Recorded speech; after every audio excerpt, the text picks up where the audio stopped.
दिल्ली विधानसभा चुनावों की सबकी जो रणनीति है उसकी तैयारी हो चुकी है। आम आदमी पार्टी ने अपने सारे पत्ते खोल दिए हैं, सभी सीटों पर अपने कैंडिडेट का ऐलान कर दिया है। कांग्रेस ने 47 सीटों पर अपने उम्मीदवारों की घोषणा कर दी है। भाजपा अभी तक मंथन में है और अभी तक उसने एक भी सीट पर पत्ते नहीं खोले हैं। माना जा रहा है कि दिल्ली विधानसभा चुनाव के लिए बीजेपी कैंडिडेट की घोषणा आज या कल में कर सकती है। कैंडिडेट के नाम पर चर्चा हो चुकी है। दिल्ली विधानसभा चुनाव में जीत की रणनीति क्या होगी, इस पर भी मंथन हो चुका है। कांग्रेस ने अरविंद केजरीवाल और मनीष सिसोदिया के खिलाफ अपने कैंडिडेट की घोषणा कर दी है, पर मुख्यमंत्री आतिशी को लेकर अभी तक आपाधापी स्थिति बनी हुई है। दरअसल कांग्रेस ने मंगलवार देर रात दिल्ली विधानसभा चुनाव के लिए 26 उम्मीदवारों का ऐलान किया।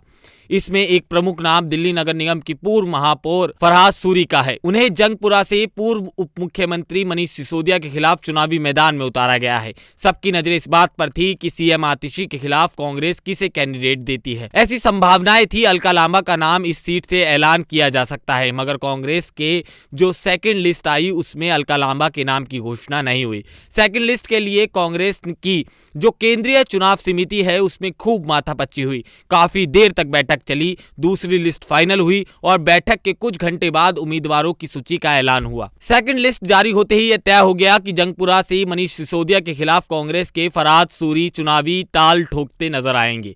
हालांकि मुख्यमंत्री आतिशी के खिलाफ कांग्रेस को अभी तक कोई कैंडिडेट नहीं मिल पाया है।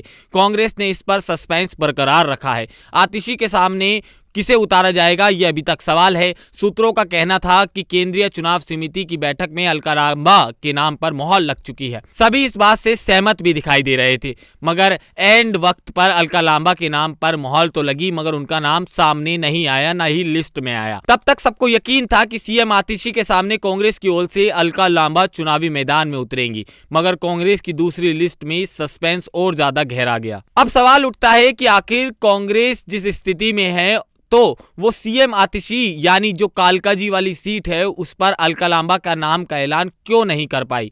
आखिर इसके पीछे की वजह क्या है? क्या कांग्रेस सभी और जो सोच विचार करना चाहती थी उसने कर लिया है, या कांग्रेस को डर है कि वो आतिशी वाली सीट पर हार जाएगी? इसे लेकर अभी तक कुछ कहा नहीं जा सकता जब तक कालकाजी से कांग्रेस के कैंडिडेट का ऐलान नहीं हो जाता। कांग्रेस दूसरी सूची में जो वीवीआईपी कालकाजी की सीट है उस पर घोषणा अपने कैंडिडेट की नहीं कर पाई है। इसकी वजह से कांग्रेस अलका लांबा के नाम पर सोच विचार करना चाहती है। सीधा सीधा मतलब इसका ये निकलता है। आपको बता दें, खुद राहुल गांधी एक एक सीट पर अपनी नजरें बनाए हुए हैं। सूत्रों का कहना है कि कांग्रेस यह देखना चाह रही थी कि आखिर कालकाजी सीट पर आतिशी को कौन हरा पाएगा। अलका लांबा शुरू में कालकाजी सीट पर लड़ने के मूड में नहीं थी, मगर बाद में उन्हें मनाया गया। वैसे भी अलका लांबा आम आदमी पार्टी की सदस्य रह चुकी हैं। कांग्रेस पहले ही अरविंद केजरीवाल के खिलाफ संदीप दीक्षित को मैदान में उतारकर चुनाव को और ज्यादा दिलचस्प बना चुकी है। अब कालकाजी सीट पर आतिशी की टक्कर देने के लिए वो एक भारी भरकम नाम पर विचार विमर्श कर रही है। आपको बता दें, कांग्रेस ने इससे पहले 12 दिसंबर को 21 उम्मीदवारों की लिस्ट जारी की थी।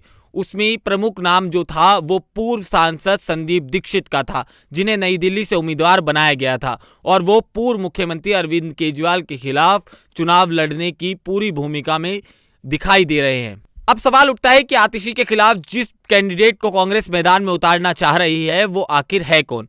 पिछले 7 सालों से कांग्रेस के अलग अलग पदों पर वो रह चुकी हैं। अलका लांबा 2014 में आम आदमी पार्टी में शामिल होने के बाद उन्होंने छोड़ दी थी और वो कांग्रेस में शामिल हो गई थी। फरवरी 2015 में अलका लांबा चांदनी चौक दिल्ली विधानसभा से विधायक चुनी गई थी। सितंबर 2019 में पार्टी के भीतर जिस तरह से उन्हें अपमान देखना पड़ा और उन्होंने अपमान का हवाला देते हुए पार्टी को छोड़ दिया। 6 सितंबर 2019 को वो फिर औपचारिक रूप से कांग्रेस में वापस आ गई। इस तरह से वो पहले आम आदमी पार्टी की सदस्य भी रह चुकी हैं।